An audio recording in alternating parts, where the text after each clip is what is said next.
trying to predict the future is a discouraging and hazardous occupation because the prophet invariably falls between two stools. If his predictions sound at all reasonable, you can be quite sure that in 20 or at most 50 years, the progress of science and technology has made him seem ridiculously conservative. On the other hand, if by some miracle a prophet could describe the future exactly as it was going to take place, his predictions would sound so absurd, so far-fetched, that everybody would laugh him to scorn. This has proved to be true in the past, and it will undoubtedly be true, even more so, of the century to come. The only thing we can be sure of about the future is that it will be absolutely fantastic.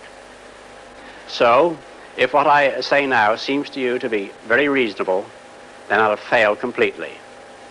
Only if what I tell you appears absolutely unbelievable have we any chance of visualizing the future as it really will happen. Let's start by looking at the city of the future. Some people think that it will be like this. And they're quite right. In fact, everything you see now already exists. All the materials, all the ideas, these things could be put into practice immediately. But what about the city of the day after tomorrow, say the year 2000? I think it will be completely different. In fact, it may not even exist at all.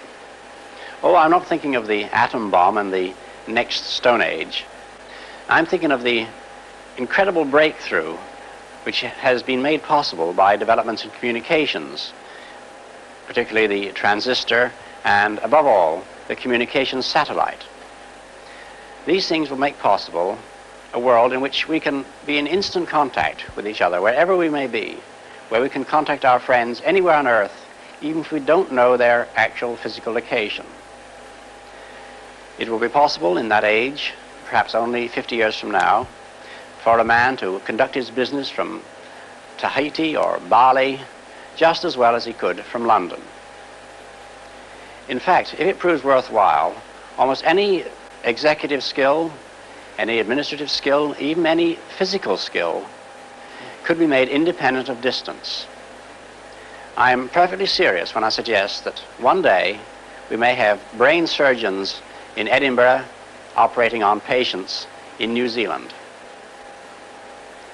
When that time comes, the whole world will have shrunk to a point, and the traditional role of the city as a meeting place for man would have ceased to make any sense. In fact, men will no longer commute, they will communicate.